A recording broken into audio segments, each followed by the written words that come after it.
Otasansan rédíò and TV.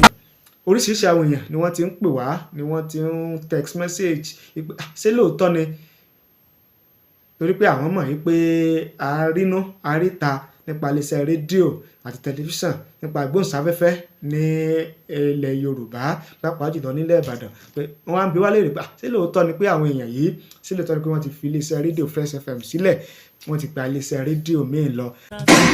Jagunmade Pajuwan, Babatunde Saheed MR Sport, Akínwálé Fàsásí Wiseman àti Akíntáyọ̀ Ládìméjì Tayọ̀tayọ̀ pé wọ́n ti kúrò ní iléeṣẹ́ rédíò Fresh FM, wọ́n ti gba iléeṣẹ́ rédíò Success FM lọ. Kíyàn mọ̀ jẹ́ gẹ́gẹ́ bí. A kí gbogbo ẹ̀yin lólùfẹ́ wa tẹ́ ń wò wá tẹ̀dẹ̀ ń gbọ́ wa káàkiri àgbáyé lórí ìkànnì wa Otasansan rédíò TV Yorùbá. Ojú tẹ́ fi ń wò wá kò ní fọ́, etí tẹ́ fi ń gbọ́ wa kò ní di láṣẹ Èdùmàrè. Ohun tó ń lọ ní orí Facebook òun náà ni a ní ká mú wá fún yín ní orí ìkànnì wa gẹ́gẹ́ bí ọ̀rọ̀ tó ń lọ. Lórí bí àwọn sọ̀rọ̀sọ̀rọ̀ pèdèpèdè lórí afẹ́fẹ́ nílùú Ìbàdàn bí wọ́n ṣe ń kúrò ní iléeṣẹ́ rédíò kan bọ́ sí iléeṣẹ́ rédíò míì, òun náà ni ó ti ń fa oríṣiríṣi awuyewuye àti ọ̀rọ̀ lórí Facebook àti àwọn social media yòókù.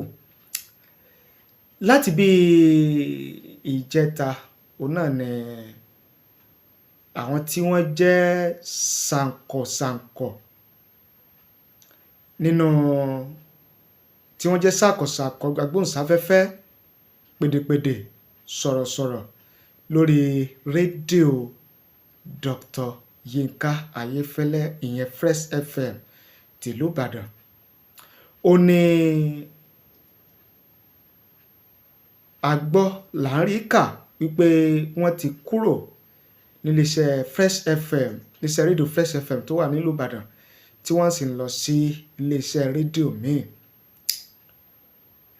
Eléyìí tí ó wá pe àkíyèsí tó draw attention àwọn èèyàn jùlọ, ó ní bí àwọn mẹ́rin kan lára àwọn òṣìṣẹ́ tí wọ́n jẹ́ bí sọ̀rọ̀sọ̀rọ̀ pèdèpèdè níléeṣẹ́ rédíò Fresh FM tó wà nílùú Ìbàdàn bí wọ́n ṣe sọ wípé wọ́n kúrò ní iléeṣẹ́ rédíò Fresh FM tí wọ́n sì táwọn mẹ́rẹ̀ẹ̀rin tí wọ́n sì gba iléeṣẹ́ rédíò kan ṣoṣo lọ.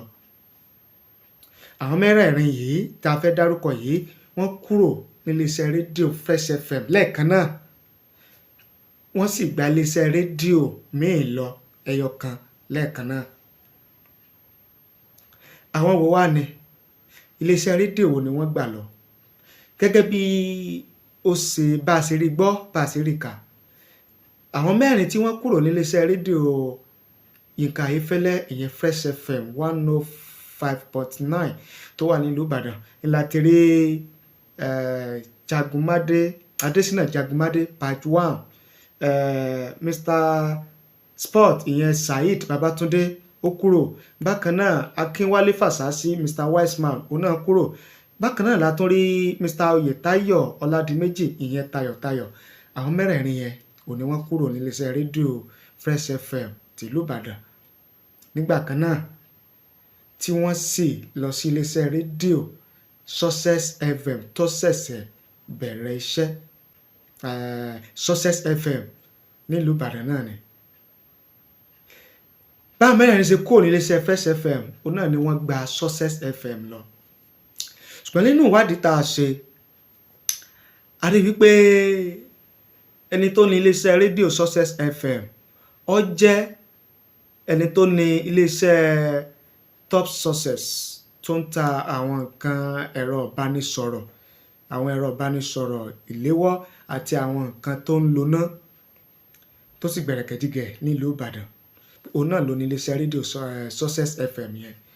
Ó sì jẹ́ ọ̀kan pàtàkì nínú àwọn tó jẹ́ pé tá bá ń sọ nípa àwọn tí wọ́n ń ṣe ìpolówó nílẹ̀ Ìbàdàn lénìí, ọ̀kan pàtàkì ni ẹni tó ní iléeṣẹ́ rédíò Success FM yẹn lára àwọn tó jẹ́ ààyò pìrìsẹ́ńtà fún iléeṣẹ́ Success FM tó jẹ́ pé nípasẹ̀ rẹ̀ gan ni nípasẹ̀ nìyẹn ó ní top success nípasẹ̀ Mr. Adesina Jagunmade ni ó ṣe dé iléeṣẹ́ Fresh FM yẹn tó di pé ń polówó iléeṣẹ́ yẹn. Níbi tá a tún gbọ́rọ̀ yẹn dé a tún gbọ́ wípé Mr. Adesina Jagunmade yìí òun náà ni ó jẹ́ bíi general manager fún iléeṣẹ́ Success FM yẹn ilé tí wọ́n ṣẹ̀ dálẹ̀ yẹn. Oríṣiríṣi àwọn èèyàn ni wọ́n ti wá ń sọ̀rọ̀ ni wọ́n ti ń fi ẹ̀hónú wọn hàn èrò wọn hàn lórí bí àwọn mẹ́rẹ̀ẹ̀rin ṣe kúrò iléeṣẹ́ rédíò Fresh FM nígbà kan náà tó sì jẹ́ pé iléeṣẹ́ rédíò kan náà ni àwọn mẹ́rẹ̀ẹ̀rin tó ń dorí kọ. Ṣùgbọ́n ẹni tó ní iléeṣẹ́ Fresh FM ìyẹn Dr. Yinka Ayefele wọ́n ti wá fi ọ̀rọ̀ léde nípasẹ̀ ẹni tó jẹ́ olórí ẹ̀ka tí ó rí sí ọ̀rọ̀ aráàlú àti àwọn oníbàárà níléeṣẹ́ Yinka Ayefele ìyẹn Samson Akindele. Wọ́n ti fi ọ̀rọ̀ léde wípé lótìtọ́ àti lódodo ó ní àwọn tí a dárúkọ wọ̀nyẹn tí wọ́n jẹ́ sọ̀rọ̀sọ̀rọ̀ pẹ̀tẹ̀pẹ̀tẹ̀ níléeṣẹ́ rédíò Fresh FM ni wọ́n ti kúrò níléeṣẹ́ rédíò Fresh FM tí wọ́n sì kí wọn kú àti máa ṣe bọ̀ fún àsìkò tí wọ́n fi jọ ṣiṣẹ́ papọ̀. Ó kí àwọn mẹ́rẹ̀ẹ̀rin ó sì jẹ́ ká yé wọn wípé iléeṣẹ́ rédíò Fresh FM kì í ṣe iléeṣẹ́ rédíò tí ó máa ń de òṣìṣẹ́ mọ́lẹ̀ tí ó ní kí òṣìṣẹ́ kó má tẹ̀síwájú lásìkò tí ó bá fẹ́ tẹ̀síwájú nínú ìrìn àjò rẹ̀. Ó dẹ̀ jẹ́ kí ó yá àwọn olùgbọ́ wípé kíkúrò tí àwọn èèyàn yìí sọ̀rọ̀sọ̀rọ̀ yìí pèdèpèdè tí wọ́n kúrò níléeṣẹ́ rédíò Fresh FM pé kò lè dín àwọn ètò tó gbámúṣé àti àwọn nǹkan tí wọ́n fi nífẹ̀ẹ́ rédíò Fresh FM kò lè dínkù pé àdá tí ó fi dínkù pé àwọn tó máa tẹ̀síwájú ni. Bákan náà ni wọ́n dẹ̀ gbàdúrà fún àwọn tí wọ́n kúrò iléeṣẹ́ rédíò náà wípé Ọlọ́run yóò ṣe ọ̀nà wọn rere. Ó dẹ̀ rọ gbogbo àwọn olólùfẹ́ Fresh FM wípé àwọn ó túbọ̀ wá gbogbo ọ̀nà láti máa jẹ́ kí àwọn olólùfẹ́ iléeṣẹ́ rédíò Fresh FM kí wọ́n túbọ̀ máa gbádùn àwọn ètò tó gbámúṣé, ìròyìn tí ó jẹ́ òtítọ́ tí ó dẹ̀ gbámúṣé láti túbọ̀ jẹ́ kí wọ́n máa gbádùn rẹ̀ níléeṣẹ́ rédíò Fresh FM bó ṣe tọ́ àti bí ó ṣe yẹ. Kókó bẹ́ẹ̀ náà ni pé kò sí rọ́ńbẹ̀ torí pé oríṣiríṣi àwọn èèyàn ni wọ́n ti ń pè wá ni wọ́n ti ń text message pé ṣé lóòótọ́ ni torí pé àwọn mọ̀ wípé àrínú àríta nípa iléeṣẹ́ rédíò àti tẹlifíṣàn nípa ìgbóhùnsáfẹ́fẹ́ ní ilẹ̀ Yorùbá pàápàá jùlọ nílẹ̀ Ìbàdàn pé wọ́n á ń bi wá léèrè pé ṣé lóòótọ́ ni pé àwọn èèyàn yìí ṣé lóòótọ́ ni pé wọ́n ti fi iléeṣẹ́ rédíò Fresh FM sílẹ̀ wọ́n ti gba iléeṣẹ́ rédíò míì lọ. Àwọn kan text àwọn kan kọ́ àwọn tí a lè gbé kọ́ wọn lọ́pọ̀ jù tí wọ́n padà text sí wa. Ìdí rèé tí a fi padà wá láti wá confirm ẹ̀. Ní báyìí ó ti di òtítọ́ ó dẹ̀ ti di òdodo wípé Jagunmade Patch 1 Babatunde Saheed MR SPORT Akínwálé Fàsásí Wiseman àti Akíntayọ̀ Ládìméjì Tayọ̀tayọ̀ bí wọ́n ti kúrò níléeṣẹ́ rédíò Fresh FM wọ́n ti gba iléeṣẹ́ rédíò Success FM lọ. Kíyàn máa jẹ́ gẹ́gẹ́ bí ìdáhùn tí ẹ̀yin olólùfẹ́ tẹ̀ ń bi wá tí ẹ̀dẹ̀ ń béèrè náà láti mú wá fún yín yẹn o.